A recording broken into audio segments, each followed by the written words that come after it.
got married in 30th, 2020. That's 2020.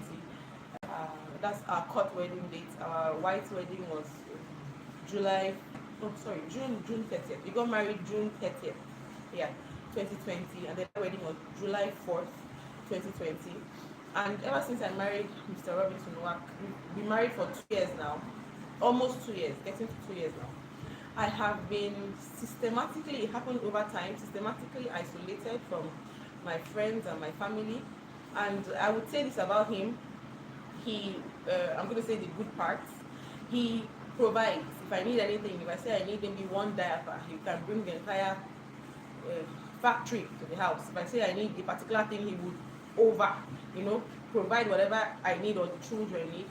But then he invited my parents over. We lived together. We had, of course, fights, and which I saw as normal fights that everyone has in a relationship, in a marriage. And I was determined to make sure that my marriage works. So I put in my very best to make sure that, you know, my marriage turned out. I didn't want it to fail. I wanted it to work.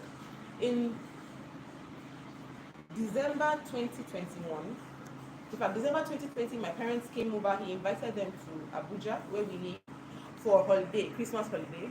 And December 2021, he also invited them, and they came over. By January 12th, I think the 12th or 14th, we had an issue where he, of course, was upset about me talking to somebody, a friend of mine, a female friend, who he did not like, and he seized my phone. We had an issue with him. He seized my phone. He told me I will not work. I was supposed to start work that day. He told me I won't work. I should go upstairs and take care of my children. And he told my father this. My father was around, so he told my father that these are the decisions he's taken, and that he's just briefing my dad on what is going to happen. And so my dad told him that you can't do that to a person. You can't imprison someone, you know, that way. It led to him. Of course, it led to she started shouting at me and coming at me and, you know, pointing, threatening me. And my dad walked up to him with his hands behind his back and was trying to, like, don't talk to her like that. Don't talk to her like that. And he kept saying, you can't tell me how to talk to my wife. And so on. And then my dad, he was shouting at my father, I've always known you're a very stupid man. And my father now told him, Robinson, stop it. In a very stern voice, kind of voice he uses with us, you know, when he's upset. And then Robinson he was holding my daughter. He dropped her on the ground, just dropped her, you know, and then went and locked all the doors. This was in January, and told my father that my father must beat him. Since my father is shouting at him, my father is attacking him in his house. And my dad, of course, realizing that this was getting out of hand, calmed down and was like, I don't want to beat you. Why would you even say that? My mom came downstairs. It turned out this was on a Thursday. He became a big deal. He, you know, was using all kinds of horrible words. God punish you and your stupid family and so on. Kicked them out of the house. This was during the day, let's say 3-4 p.m. Told the security to come and kick them out. He was kicking their boxes, and they left the house. They didn't even have their ATM cards. They didn't have their, you know, anything, any of their credentials, because they are left because he kicked them out in a hurry. And so they were calling him that please, they need to get their ATMs. They need to get their, you know, their things, because they need to at least go to a hotel or go somewhere since he had kicked them out. And he told them that if they ever call him again or even come close to his house, and he's going to deal with them, like what he will do to them, they won't even believe it. So my parents were outside in Abuja, in the streets of, we live in Guarimpa, were outside till around 8-9 p.m. with their boxes on the road, because they had nowhere to go to, and they had no hope, like he would even answer. And at that point, I had a medical emergency. He had to rush me to the hospital because the stress was so much. And so he called them back on this Thursday, and they came back to the house. They came back to the house because of me, because he told them, oh, Kezia is having a medical emergency, please come back. So they came back. They were not happy, obviously. Now, to the next day, on Friday, he went out. He always comes back late. He called around 12 midnight and said he wanted to talk to his niece, who lived with us at that time. And I gave her the phone. He told her he wanted Indomie and eggs, that she should tell me to prepare it. She should tell me while I was there. So as he ended the call, he had told me a day before, when I went out to buy some things from the market, that if I ever step out of the house again without telling him, I will never see my children again, because they won't let me into the gate. So I should always let him know before. I should get his express yes or permission before I step out of the house. So immediately he ended the call, I went to check the house, and there was no Indomie and egg. There was nothing, you know, in the house. So I started to call him. I called him 8 times, so he would pick and say, okay, fine, you can go. And he didn't pick up the call. So I didn't go. I waited. I was dressed up, waiting to go. I waited for him to come back. He came back around 2 o'clock and came upstairs. Was asking his niece, "Where's the food? Where's the food?" She told him, "Mommy didn't go because there was no." Mommy, she was calling you to get permission to go. And so he came upstairs and told me, said, so he asked me to make food for him. I said, "No, I was waiting to call you. I'm ready to go now. We can go now." He said, "I'm very stupid." And so I was trying to tell him it's not a problem. I can still go. I just wanted you to. So I didn't want to flout your rules. He said that's sarcasm. And I should. In fact, the way he said it, I was using a scarf because it was a cold, like still Harmattan season. And I was trying to wear. He said I should go and stand outside. So I was trying to wear my slippers to go. I should not wear the slippers. I should go out and stand outside. Come, I should go. So I went out because my twins were upstairs. My babies were upstairs. My father and mother were in the room. He was pushing me down the stairs. I went outside quietly and I stood outside the house. He locked the door. As I was waiting. What time? It was 2 a.m. Around 2 a.m. Still around 2. As I just stood there and I told myself, what else could you do apart from this? And so my father, hearing the noise, came out of their room. They were on the first floor of the house, and asked him, "Robinson, what is the matter? What happened now again?" And he said that he asked for Indomie and I did not make it. They have sent me outside. And anyone who is not comfortable with it can go and stay outside with me. And my dad, obviously from just being tired of all this, told him, "I'll go and stand outside with my daughter." And that was it. That was just it. He went. So I didn't even know that there was a machete. I did not know that we had all those things in the house. I just know that I saw him. He was shouting. The door suddenly opened. He went upstairs to their room, carried a machete, and started to chase them out of the house. Told me to come inside. That my father said he's going to stand outside with me, and that so I came inside the house, and he was chasing them out of the house. In the room, they should park. This time they did not even have. He said they should not park. They didn't even have time to park. They should get out immediately. He was using the machete, pushing them down the stairs. My mom, because they had already parked the day before, so they had a few things that were still in the boxes. They were carrying it down the stairs, in a rush to go out. As they went and stood outside, he was of course shouting and still abusing them. They are stupid. They are all kinds of. The worst kind of abuses you can imagine. So my mom was standing in front of the house because it's an estate, and Dad had walked to the gate with one of their boxes to be there. She was with the other things. And he came to her with the machete and put it on her neck. I was watching from the first floor, so I could see everything. And he came to her with the machete and put it on her neck. And then she instinctively drew back, kicked back, just moved back. And then he kicked her. And she fell. And I honestly thought that she had passed out or something had happened to her. And so he heard. As I started screaming, I'm like, "Please, you push, you just go." I was telling him to leave because I couldn't leave my twins who were upstairs, even if I wanted to, even if I couldn't leave them. And so he came upstairs. He pointed at me. He's like, "So you're shouting in my estate with the machete that nobody has ever heard this estate." I said, "I should come and follow them." So he came upstairs. I locked the balcony door, and stayed at the balcony outside. I just locked it so that he won't be able to, come and hit me. He broke the door open, pulled down the curtains, broke the lock, pulled down the curtains, scattered, and pulled me in by my neck. And then I was holding him because he was telling me I should go with my parents. I said, "I'm not going."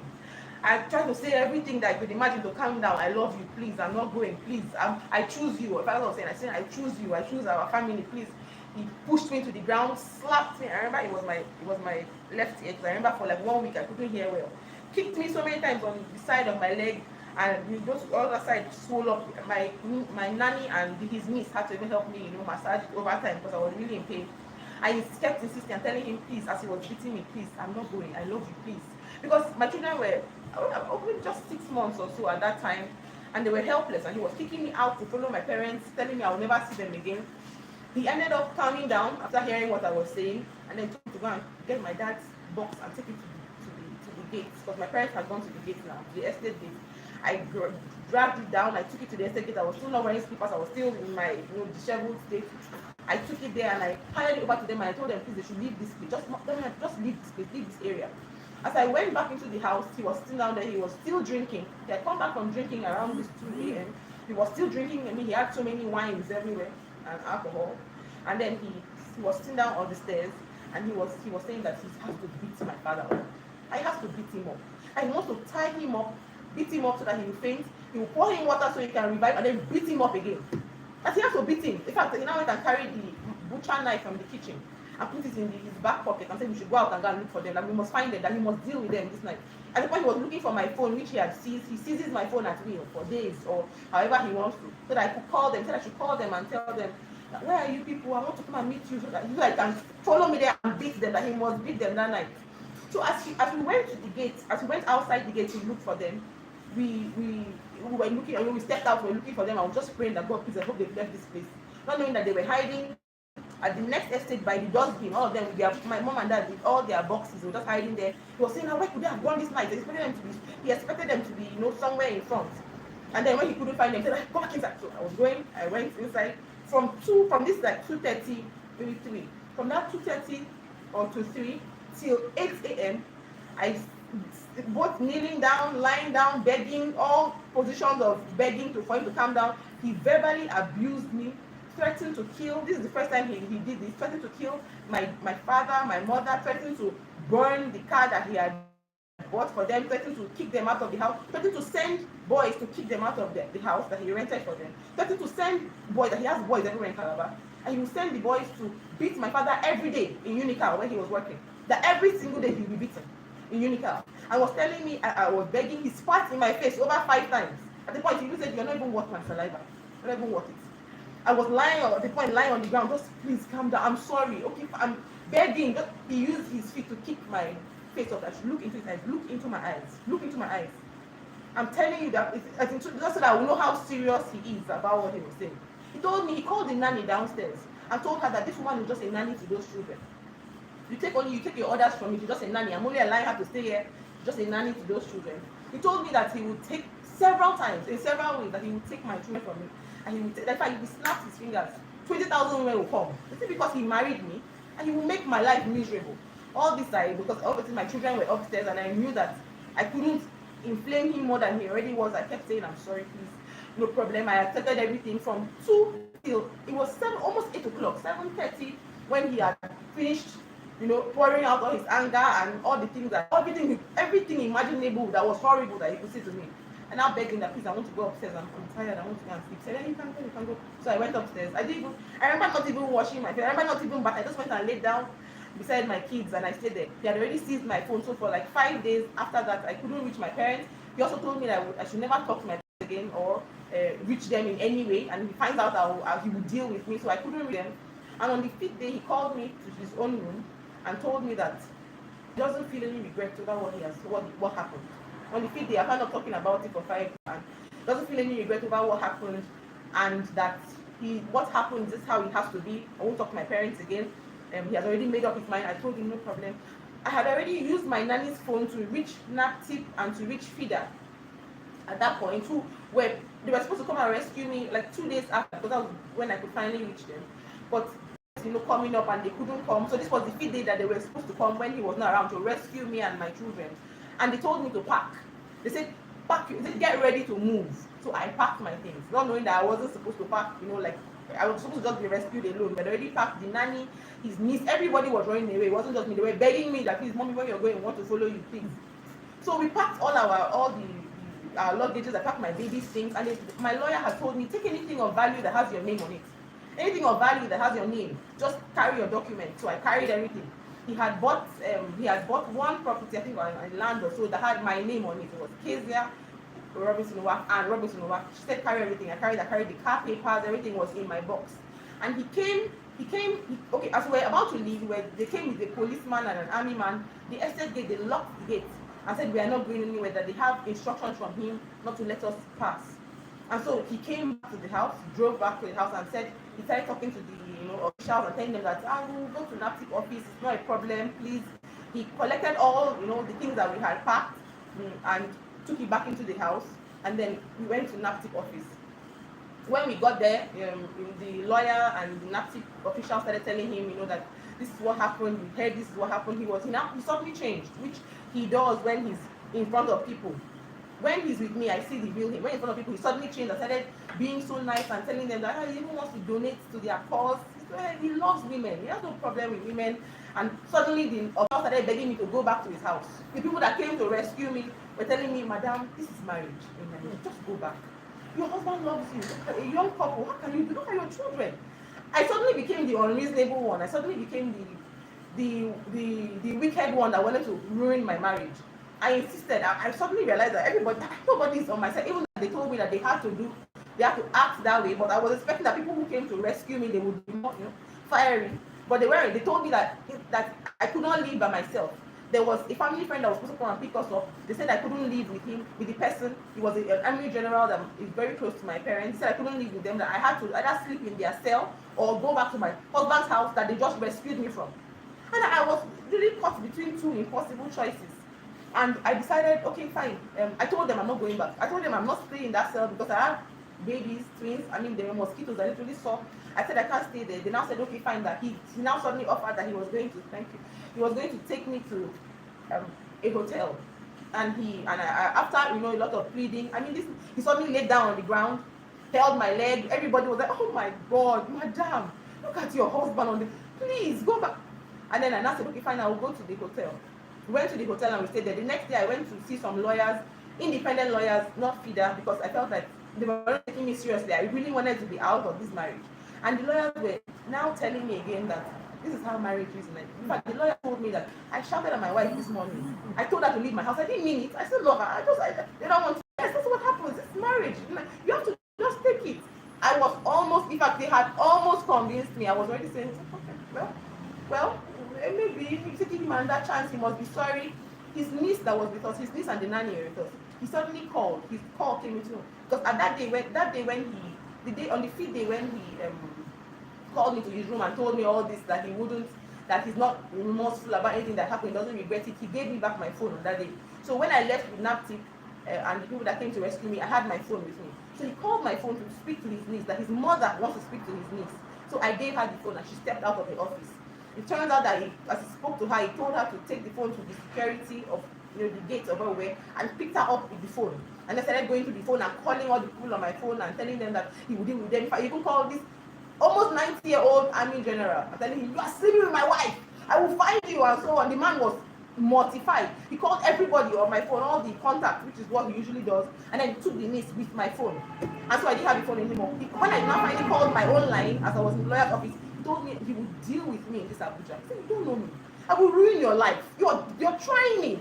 So at that point, even the lawyers who were begging me to go back, suddenly everybody panicked. And then everybody said, it's okay. It's like they brought out the divorce, what I wanted, because I told them when I went, they said I want a divorce. They brought out the divorce papers, said I should sign it. It's okay, we'll go, I should know they want to file for it. We should go to NAPTIP office. We went there, this was on a Friday. We went there on Friday. They called him to come. Said he gave an excuse. Saturday, I went back there, they called him to come. He gave another excuse. We didn't go back because it was Sunday now. On Monday, we went back. He still said he lied that he was in the hospital. He had an emergency. He wasn't going to come. So on Tuesday, I decided I had enough. On that Monday, in fact, when we waited there, my children waited. It was uncomfortable all day. He didn't come. So I decided I was going to book a flight to come back to my parents in Calabar. And his friend, who is a friend of his, who was talking to me, who is abroad, told me that he told her that if I dare come back to Calabar, that it's going to be bloody. That I shouldn't. She told me this since Friday, which is why I had stalled, my booking of the flight. But that day I was tired, I was stressed. We were staying in a shelter. I had lost weight. I was taking care of. He was calling the nanny's family and threatening to. He said his exact words were, he wastes her life, and he will kill her if he doesn't leave me. And I had to be the one taking care of the twins, both. She left me, so I was alone with them, and I decided I was going to go back to my parents. We booked. By the time I got to the airport, this was the first time I was supposed to be flying with them.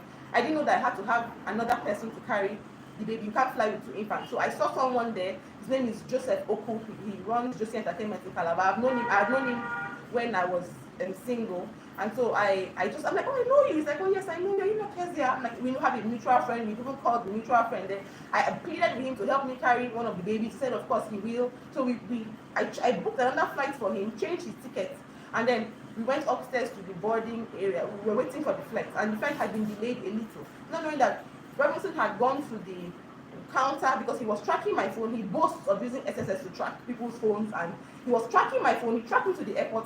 Had gone there to check the manifesto.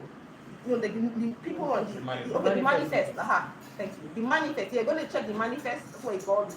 It was the first time I was hearing of it.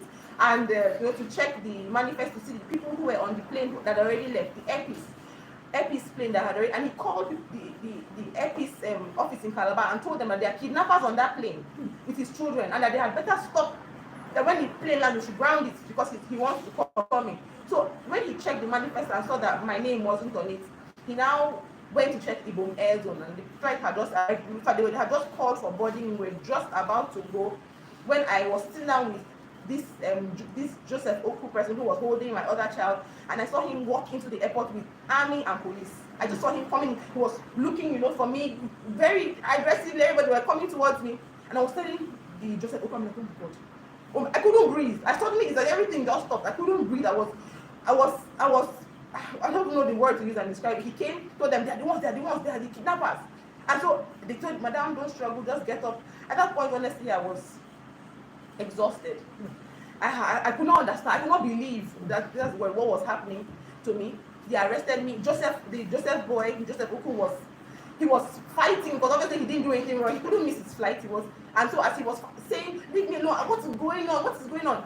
Robinson, my husband, punched him right there. And the policeman was saying, obviously he's the one that brought them, so they wouldn't do anything. They were saying, oh God, no, now don't do that. He was protesting all the way. We got to the car. We went to the first police station. But we went to the airport office, airport police, airport security office. Where they asked him, okay, where are you? What happened? This is the mother of the children. He said yes. Why are you arresting her? He said that he got reports, verifiable reports, that I want to take his children, me and the boy, that we want to take his children to go and sell. We kidnapped his children to go and sell in a baby factory in Calabar. I didn't say a word all through this day. At this point, they didn't even ask me what happened. They took me to the next office. They asked me to write my statement. I wrote it. The next the airport police office now, police station. We got there. I wrote a statement. About 3 different police offices before we got to the SARS headquarters, where he started telling me. At that point, they had seized my phone. I couldn't call my mom. My mom had my parents and my mom and dad had been waiting for me in Calabar with her. And so because he told them at the airport, take their phone. So they took our phones. We couldn't call our loved ones who were waiting for us over in Calabar. So till about 9 p.m., I was held in the police station. At the point, because they took the children from me, the nannies he had brought, he gave the children to the nannies. Sorry. And then he told me that, they were telling me that I kidnapped them and so on. So at the point I was crying, I hadn't cried all through this. I started crying and I told them that if the children he wants, he should take them. I'm not going back there. He said, because I mentioned he's a good provider. He provides everything that they need, and he can take them if he wanted to. And so the police officer started telling me that, Madam, just go back. Same thing everybody had been telling me all through this while. He's your husband. He started telling me of their own stories. Everybody was telling me of their own stories in their own marriages. The man said, my own wife, this one. I was trying to explain, say, Madam, I didn't know you were this hysterical. Women, why are women like this? Also, now suddenly became a women thing. Look at how you're hysterical. We're trying to talk gently, or you're shouting. Because I was panicked that these people had arrested me and they did not want me to, they were not listening to me. Nobody was listening to what I was saying. They kept me there till almost 10 p.m. And then he then finally said, okay, you know what, we've been talking for a while. I think they just wanted to tire me out. Because they said, we've been talking for a while, Madam, just go home. Tomorrow you will come back, I had already written my statement. The Joseph person that helped me had already written his own statement. Robinson was writing his statement but stopped halfway and said, before signing, I said, can you sign it tomorrow? I thought that was suspicious. Why not, sir? You're the one accusing me. He even said they were going to arrest me for adultery. That where had I been for the past 4 days? At that point, I was so thin. I'd lost weight. The trouser I was wearing, I had to roll it like 4 times before it could stand on my waist. The trouser that the feeder people had brought to us, like clothes, for me. It was so oversized. I was asking him, how do I look like somebody that went to commit adultery? Are you not seeing me? I finally decided, and we went back to the house, hoping to come back to the police station the next day, and because he didn't sign a statement, so the case wasn't over. And then he came. I told him I don't want him to talk to me. I don't want to talk to him. He said, no, he won't talk to you. And as I got home, I slept around 5 a.m. He came and laid down on the ground, removed all his clothes. Lay down, please, he's sorry. In fact, no, not he's sorry. It won't happen again. That's what he keeps saying. He never says sorry. He just says it won't happen again. He will never get to this point again. I was saying, I don't understand how you want me to come back from what just happened. You arrested me in the airport, in public. You beat up you molested my parents. You kicked them out of the house. He said it won't happen again. He's ready to do anything. That I should look at the children. The same thing everybody was saying. Look at the poor little children. How can you do this to the children? You want to break the home, and so I said, okay, fine. Because the lawyer, if I dare file for a divorce, we'll have to fight for custody of the children and I don't want that. They kept saying, madam, you don't want that. Your husband has a lot of power, you don't want that. Whether I was misled by them or they did not know what they were saying, I believed all these people and I decided to stay. My parents came to Abuja the next day after hearing. They could not believe that I said I was staying. So they came to Abuja the next day, and they went to NAPTIP office. They went to, I think, the police station to file, because they hadn't filed their own reports about what happened to them. So they went to file, on their own statements about what happened to them. So he now begged me that please I should make them. He drew up withdrawal statements. That please I should give it to them to withdraw their, whatever they had written, and I should also withdraw my own, for the sake of the family. He seemed really sober. He was sorry. No, never sorry. That it would not happen again. So I went to my parents. I begged them that please, I've forgiven him. They should just forgive him. His family. I was of the impression that family can make mistakes and we can just move on. His family, please forgive him. My parents reluctantly agreed and they signed those statements. But my father insisted that he signed an undertaking, listing out some of the things that he was doing to me. They listed out. Okay. Yes, this is the undertaking that he signed.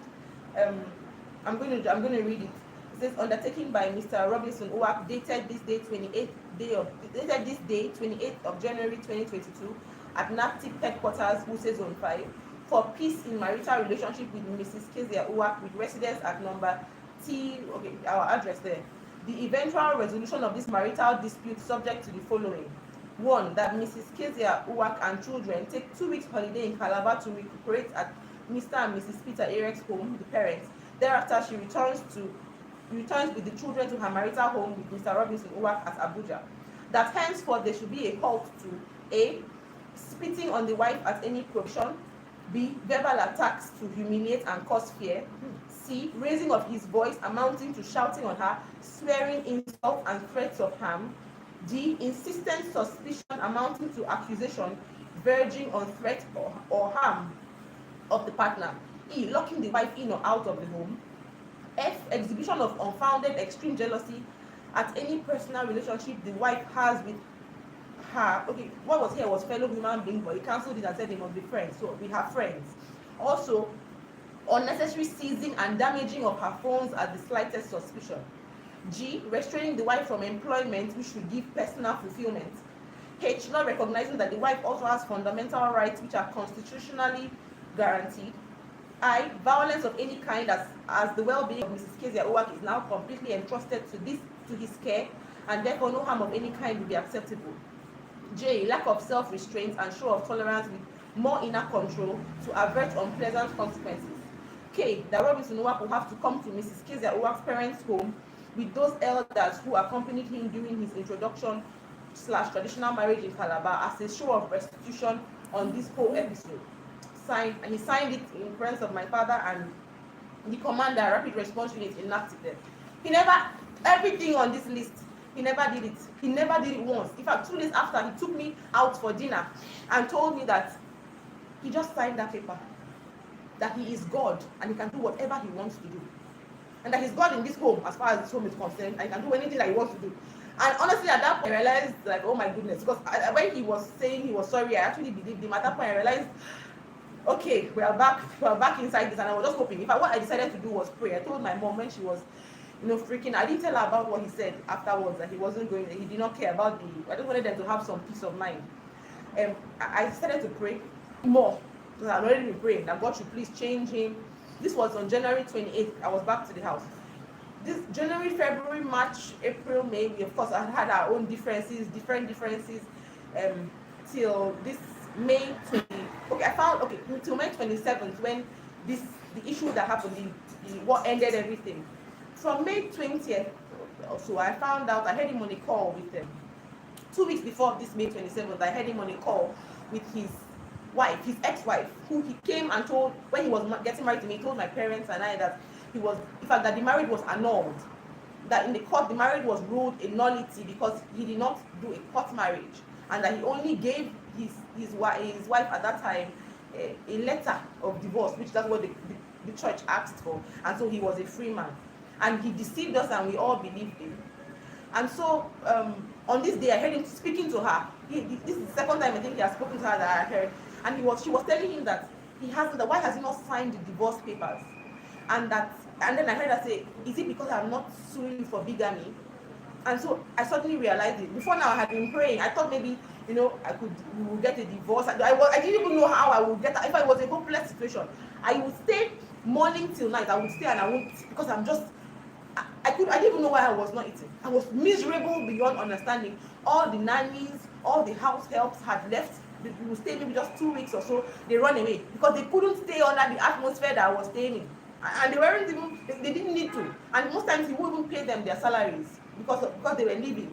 And so they leave, upset, and after he will abuse them, they will leave. He hits them, he physically and verbally abusive to them, and so I was alone. I was alone with the babies for weeks, for I think since maybe April. I was in the house. We live in a 2-story building. I would clean every day, take care of the children. Of course, I couldn't go out. I couldn't even step out of the house even to go to the market. So obviously, whatever they are eating is not even healthy enough. I wasn't eating because I wasn't cooking. I would just maybe order food. I was alone in the house. Even when I said I want my friend to come and see me, he doesn't want anybody in his house. So nobody could come and see me. I was just alone in the house. And then I found out that he was still married. So immediately I found it out. I called my lawyer. I called my friend who's a lawyer. And she's studying law rather. I called my friend who is studying law. Her name is Gift, and I asked her. I said, please, what does it mean if Robinson is talking to his ex-wife about a divorce? That means they are still. Does it mean? I was confused, and then she told me that it means you're not married to him. In fact, it means you are as free as a bird. That's what she told me. It means your marriage is illegal. It means the marriage is void. So I immediately called my lawyer in Abuja, and I told him, I related everything to him. I told him, please, you should start on the preparing the papers for the nullity of the marriage, so that they will void it. Because he said it's not even voidable, it is void. So we already started working on that. I was happy, hoping. What I was hoping on was when they bring the papers, I would give it to him. I would serve it, give it to him directly and tell him then that this was over. Before this time, I would be alone all day. Upon the fact that I'm alone in the house, I'm alone all day. He comes home 4 a.m. always after 12 midnight, 2, 3, 4, and then he's drunk. He has drunk, and so he comes home he sleeps till 4 in the next day, 4 in the afternoon. He's up. He said, "No, he's rushing. He has something to do." He goes out. So I never even really used to see him. I never really saw him. So I was just waiting, for the lawyers to finish all the processes, so I could serve him the papers. And then on the 27th, I had already planned that I was going to leave on the 27th, whether or not he was, whether or not the papers were ready. I was just going to go. And so on the 26th, he came back home, and I wanted to open the door. From upstairs, I looked down, and I just thought he told me Waka. And I was like, what kind of childish and who does this? So I asked him, why are you saying that? He's like, you're asking me why. And so he stood, with his arms folded. So I went downstairs, I opened the door. My heart was racing. I'm thinking, what could be, what now? What is the problem? And I asked him, as he came into the house, what happened? Why did you not tell me what? I made sure I carried my son, hoping that, in case he will look at my son and be like, okay, let me not do anything. As I opened the door, he just hissed at me and went upstairs. He didn't answer. I went to sleep. Around 2 a.m., he got up and went out of the house, and I called him around 7 because that was the day I was supposed to leave, and I was ready to go. I wasn't planning on carrying anything. I just wanted to, leave with my kids. My mom was supposed to come. I was supposed to just leave with her. And so on the 27th morning, I called him around 7. I'm like, where are you? Because he locked everywhere. He locked the back door. I locked the front door. I locked his own room door. And I'm thinking, maybe he knows about my plan. And then he came back in the morning around 7. He seemed normal. Everything was normal. Opened the door. He went to the room.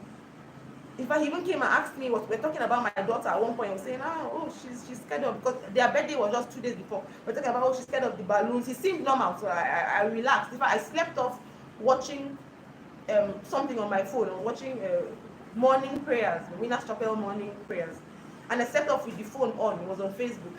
And so, the videos keep the next one. So I slept off. And then I suddenly heard him.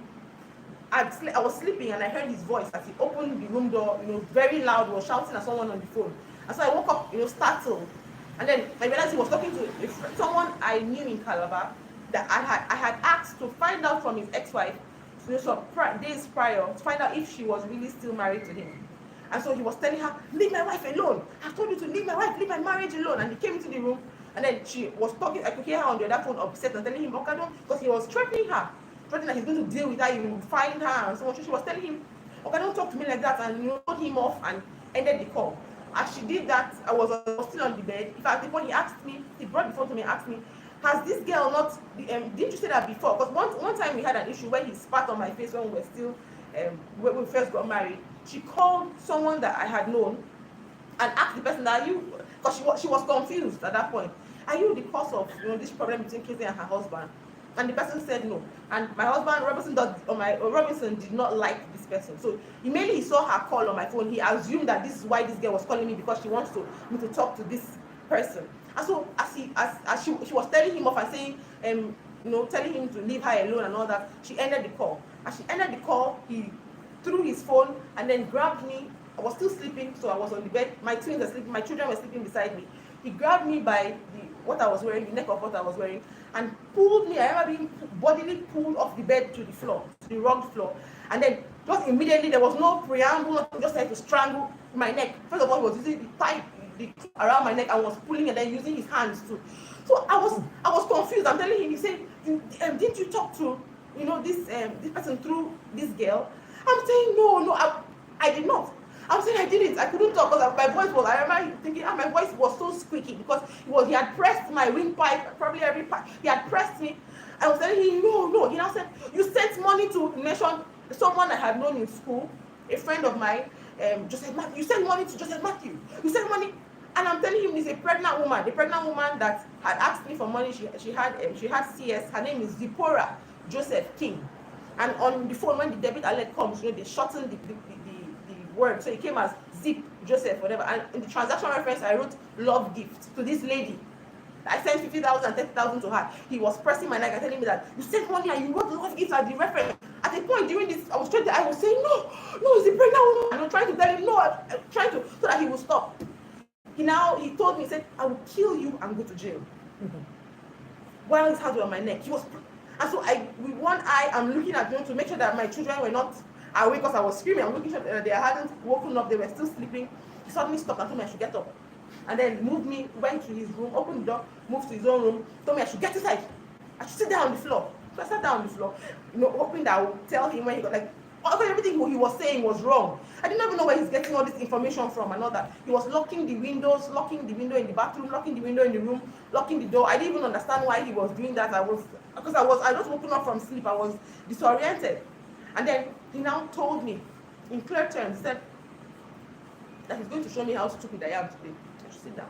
And then he brought out his phone, showed me a video of this Joseph Matthew boy in a bathroom wearing a lot, dancing on someone's phone, someone's status. And I was confused. I'm like, he said, is this not the room? Because over the weekend there was no light in the estate, so he took us to Hilton for Saturday and Sunday. Saturday and Sunday night. We left on Monday morning. This is not the bathroom that this is not the bathroom of the room that he got for us. I said, bathroom, how? I don't know where. I've not talked to this person in 2 years. He made me block all the male contacts on my phone. Even female ones that he did not like. He blocked all. I had just maybe 7 contacts that on my entire phone. The only male contact on my phone was my father. So I haven't talked to this person in 2 years. Since I got married, I haven't seen this person since we got married in 2 years. I'm telling him I don't know where this video is from. I don't know what this is. He told me that he would show me that I think he's stupid. He now showed me the chat I had with that lawyer, the person studying law, who had told me you're as free as a bird. And so he now said, at that point, okay, he had already locked everywhere. He now started to strangle me again. At that point, I remember the strangling happened 3 different times. He was still using this cloth. He had tied it. I had bruises all over. I think they had bruises all over. He was tying it. I remember thinking, God, please don't let me die here. Please, God. Let me die. I was just thinking, how do I run? I couldn't leave. At the point I was trying to struggle, fighting. I was fighting him. He said, oh, you're fighting me. He even he used his teeth to bite me. He was ready to kill me. The first time, I now removed what I was wearing, because obviously that's what he was using. He just thought, he said, you're removing the cloth. And then he laughed. He came again, he was using his hands this time. The third time, he was using his hands and pressing continuously. This was for minutes. At the point, I started to feel sleepy. I started to feel, because everything was fading away. I wasn't really hearing noise anymore. I felt as if I should just close my eyes. I remember feeling that kind of peace, I should just, I can just close my eyes. And then he let me go. And then proceeded to read that chat again where the girl said, this man is a fool. And began to, he was punching me like he want to knock somebody, but with his, on my head, just on my head, just on my skull. I remember after I left the house, everywhere was swollen, all here, all my temples, all he was just kept punching me. He made me sit down on the floor, so I was on my back. So I couldn't defend myself because I'm looking up at him. So from that position, I was trying to all over the room, all over from this side to the next side. I was begging him. I'm saying, you don't have to do this. You don't have to hit me. What is it? He said, I should tell him the plan. So I told him. I said, the plan is that I want to leave. That's all. I just want to live with the kids and all that. He said, now this is where after the beating, he said, or during the beating rather, he said, I'm going to kill you and kill your mother and kill your father. I will leave your sister because she doesn't know anything. I'm going to, these are his exact words. He said, even if you go anywhere and tell anybody, they won't believe you because you have no proof. And he was smiling and saying to me, you have no proof. He said, even if it takes 15, no, even if it takes 5, 10, 15, even if it takes 5, 10, 15 years, 20 years, I will wait and I will kill you people. Then he told me, I will cut you into pieces. He kept kicking my face. Look at me because I was sitting on the ground. Look at me. Look into my eyes. I will cut you. How much is it to kill somebody in Nigeria? 50,000, 100,000? No. He said 50,000, even 20,000 they will kill. He said, imagine if I go abroad because they won't trace it to me and I send 50 million, 100 million to these kidnappers and assassins. They will find you people and they will kill you people. He said the only way you can leave this marriage now is if one of us dies. And you are the one, I'm going to kill you. You see, you don't understand how serious this is. He went and carried a copy of the Bible. He has this big Bible that the pastors use. He carried it and was hitting it on my head and telling me that he has sworn. That he's telling me he was swearing, hitting the Bible. He said, bet me.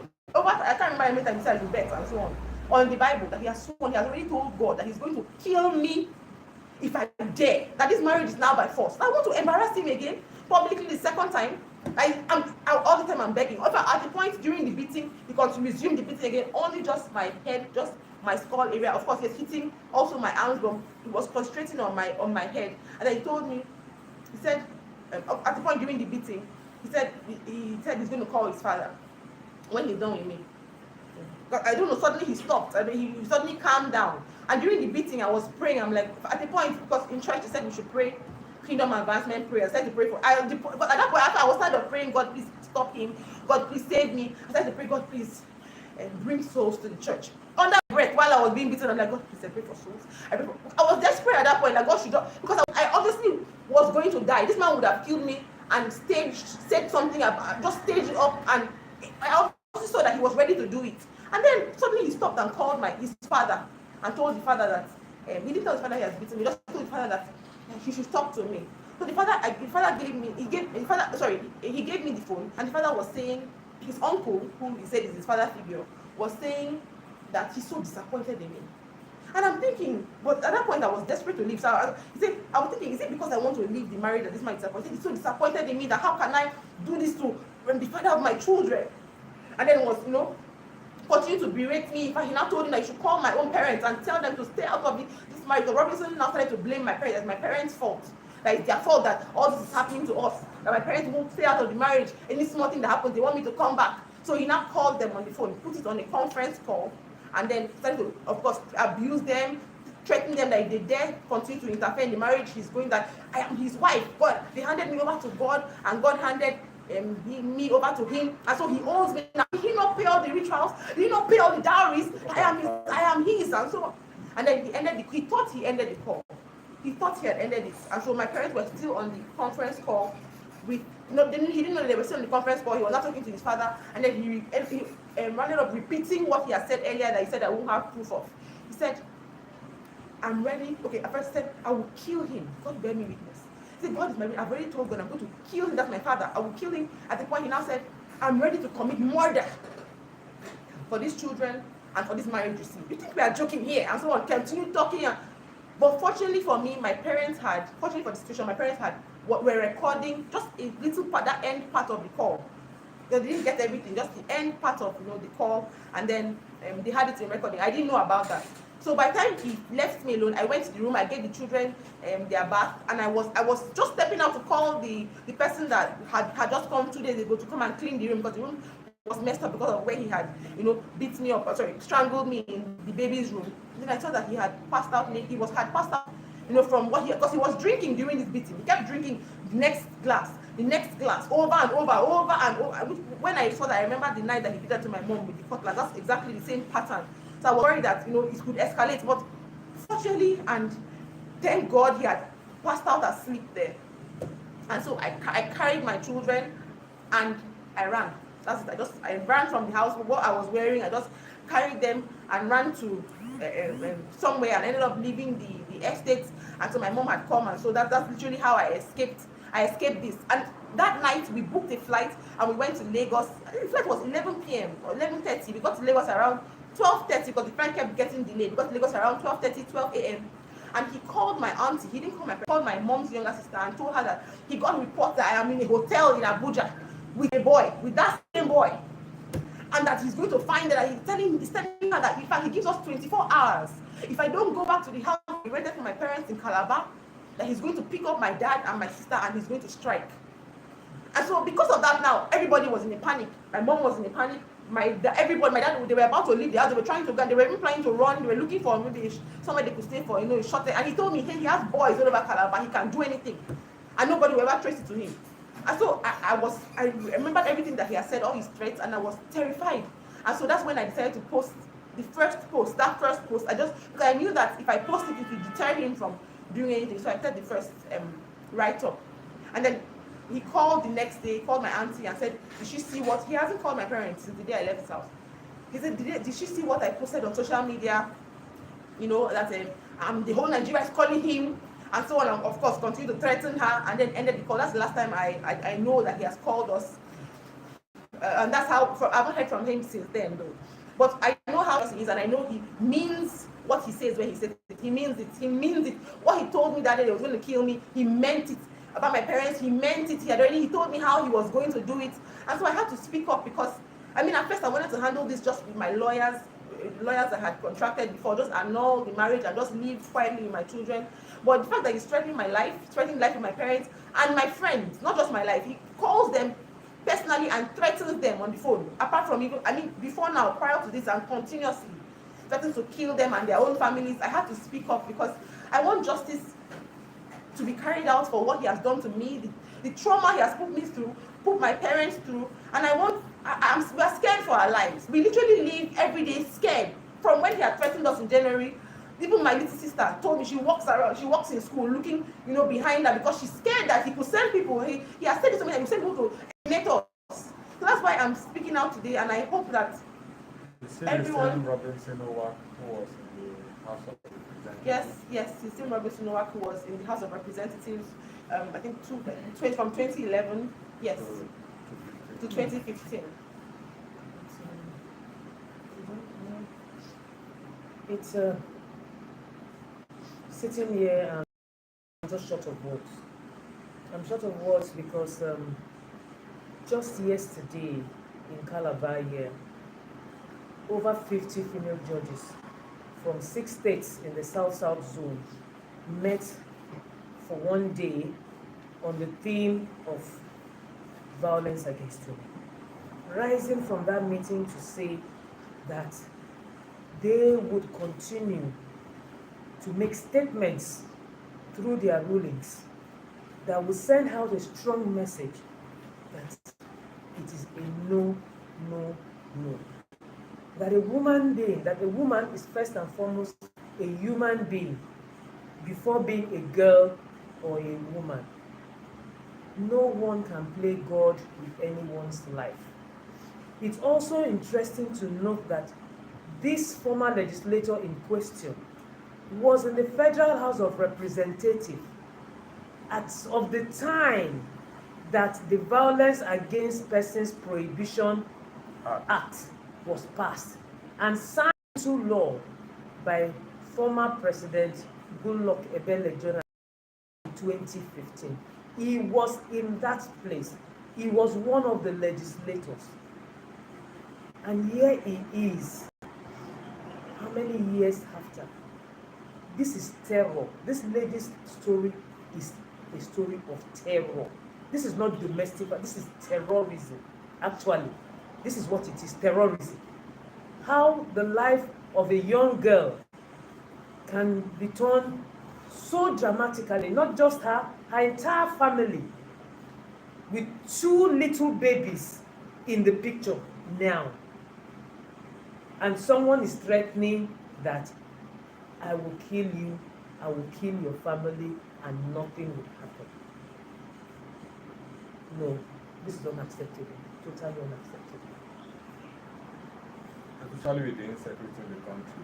Especially with the insecurity in the country. It is no empty threat. Honestly, It is no empty threat. to be foolhardy to take the threat for granted. And that is why civil society groups represented here by Basic Rights Council Initiative and Project Alert on Violence Against Women, that's why we are sitting here with this young lady, allowing her to tell her story out there, so that if anything happens to her and her children and her parents, this young man should be held responsible. But beyond that, this is not just about sitting back. We are going to take action against it. We are going to report this to the authorities. It is sad listening that lawyers, NAPTIP, turned around begging her, asking her to go back. And that state actors' instruments of coercion will be deployed illegally in that manner. It's mind-boggling. It's okay.